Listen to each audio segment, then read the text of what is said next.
Churches, a place people go to worship, gossip, and apologize for sins. Not my cup of tea, but you do you, I guess. I did my time when I was younger. I spent a couple of years as an altar server at the Roman Catholic church that I frequented. While I could appreciate the architecture of some of the more majestic buildings, they just aren't for me. But talking about them, that's something the spooky girly can do. Hi folks, I'm Alexa, let's get cracking. Okay, I think I'm gonna start off today with the Emmanuel Baptist Church in San Francisco. Now this place was cursed from the start. In 1878, the church moved from a rented hall on 22nd and Folsom to more permanent digs at 22nd and Cat. Now a short time later, the church's first pastor, Reverend Charles Hughes, slashed his own throat with a straight razor. His replacement chose a more common method of ending it all and fired an explosive into his own head. 2 ministers, 2 lives ended early. You'd think that Mission residents would have burned the place to the ground after that and called it a day, but the church just kept trucking. The congregation moved to a new building on Bartlett Street between 22nd and 23rd in 1890, and things stayed quiet for nearly 5 years. When the Reverend John George Gibson took over the church in 1984, his predecessor had 0 issues. But the curse came back, and this time it was gorier than ever. On Saturday, April 13th of 1895, a group of church ladies was decorating the pulpit for the next day's lavish Easter Sunday celebrations, when one of them found the red fluid-drenched body of a young woman in a small library storeroom. The girl had been harmed physically, and her remains had been cut and hacked, according to the Spokesman Review of Spokane, Washington. The victim had also been gagged by the assailant with a part of her underclothing that was jammed down her throat with a sharp stick. At first, the churchwoman thought the body was 21-year-old Blanche Lamont, a popular member of the congregation who had been missing for 10 days. However, the body was later identified as Minnie Williams, a woman who liked the church enough to journey from Alameda by ferry for services. Lamont only stayed missing for another day though, before a search of the church grounds uncovered her body at the top of a rickety staircase in the church's ominous bell tower. She was stripped of her clothing with her hands clasped upon her chest, according to sources. Unlike Williams, Lamont was not mutilated beyond the marks of fingers that had been pressed deep into the tender flesh and the damage done by 11 days of decomposition. The cursed church could now add a double homicide to its litany of misfortunes. Police quickly arrested Theodore Durant, a medical student and superintendent of Emmanuel Baptist Sunday School, who was identified by several eyewitnesses as the last man seen with both victims. He denied killing the 2 women, but Williams's purse was found in Durant's coat during a search of his house. A pawnbroker later testified that Durant had tried to sell him one of Lamont's rings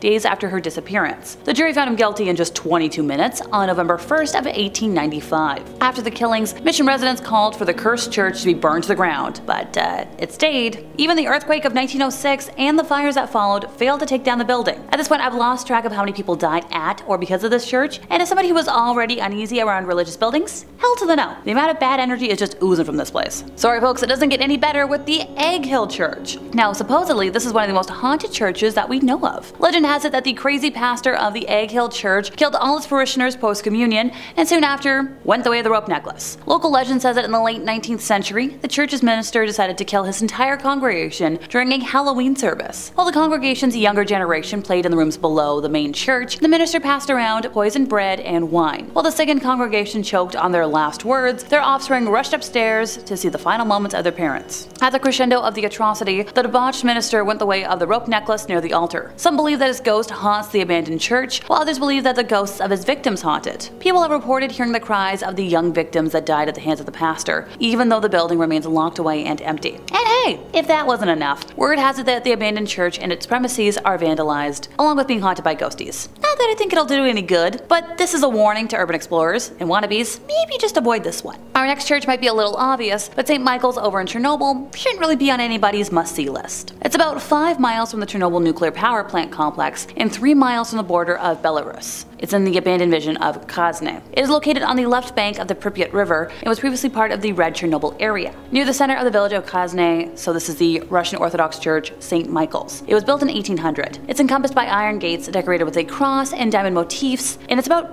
215 years old, and shockingly, apparently it's not as dilapidated as one might imagine. The peeling, thick, white painted exterior, the 8-foot-tall mustard-toned oak doors, the blue and green paint, hand-carved details and embellishments, and it's also topped off with not 1 but 2 beautiful copper classic onion turrets. And this all rises in the most beautiful, regal, colorful contrast amidst what is now a forest. Officially, St. Michael's has not been used in decades, but it's still, I guess, in good condition. After viewing so many buildings that have become ruins, one can only look at this fascinating structure and imagine its future. The pews have all been removed, and several several of the decorative wall coverings have shed and paintings have disappeared. In the nave, a menumalia, or candle stand, and iconostasis, icon stand, are still poised and at the center of attention. Accompanying these staples of a traditional Russian Orthodox church, there is a small table where people come to leave offerings. Now, unless you want to burn whatever you're wearing after your visit, this isn't the church you want to spend time at. Now, this next church has a name that's kind of deceiving: the Chapel of Ease. If one were to travel along Martin Luther King Jr. Boulevard on St. Helena Island, shortly before you reach the hanging tree, off to the left you will find the ruins of an old church, what is known in the area as the Chapel of Ease. This chapel was built to serve the population of the area, since where everything was at the time, it was too far away from the parish church in Beaufort to attend Sunday services. Building of the chapel commenced in about 1740 using tabby construction materials. The St. Helena Chapel of Ease was ideally situated for the planters of the island. By 1812, it had been granted the designation of parish church. Then on November 4th of 1861, Sunday services were interrupted by a messenger who brought news of the impending invasion of nearby Beaufort by Union troops to a Captain William Oliver Perry Fripp. Fripp's ancestors had been designated to maintain the building and upkeep the chapel, as John Fripp III had left £500 for the purpose in 1780. A year earlier, Edgar Fripp and his wife Eliza had taken their place in a mausoleum built for them in the adjacent graveyard back in 1852. Built by Charleston stonecutter W.T. White, it remains on the property today and seems to still be in good condition. According to a diary written by Thomas B. Chaplin on April 13th of 1852, said vault was a fine affair and did not have to wait very long for its occupants. The Yankees broke it open during the war, hoping for treasure, so it's somewhat out of order, but to this day it still looks cute. The chapel was destroyed in a horrendous fire that happened after the Civil War. Now today, the ruins in the graveyard remain. The vault still remains out of order though. The planters left St. Helena with the arrival of Union forces in 1861, and the church never regained its stature. Some stories relate that Union soldiers used it for services during the war, as well as Northerners who came to the area after the war to educate the local population. The door of the vault was ruined by the soldiers, and at some point it was decided to brick up the entrance. According to the story, the workmen did a very good job of sealing the vault, only to return the following day to find bricks removed and neatly stacked beside the mausoleum. This occurred many times. Convinced that the supernatural was at work, the job remained unfinished. Local authorities had assured that nobody had been in the area the previous night long enough to complete such a task. So today, the vault remains empty. The door is half sealed by bricks. One might find the experience of looking into the vacant vault more than a bit unsettling, if not downright eerie. Oh right, here's the part you've been waiting oh so patiently for. People have witnessed a great number of ghostly occurrences on the grounds. Some folks have reported strange sensations when walking through the church's graveyard, which, no kidding. Visitors have seen apparitions of people dressed in 18th century clothing. Others have seen the ghost of a lady in white that carries a young human through the graveyard. I love a good lady in white. Many also report hearing whispered prayers or singing coming from the interior of the chapel. And yet others claim to have heard names being shouted in the silent burial ground and in the surrounding woods. With such a mingled heritage and bloodline, coupled with about 5 centuries of history to feed it, it's surprising that the ghosts don't outnumber the living in the thick air of the Sea Islands. Or maybe they do.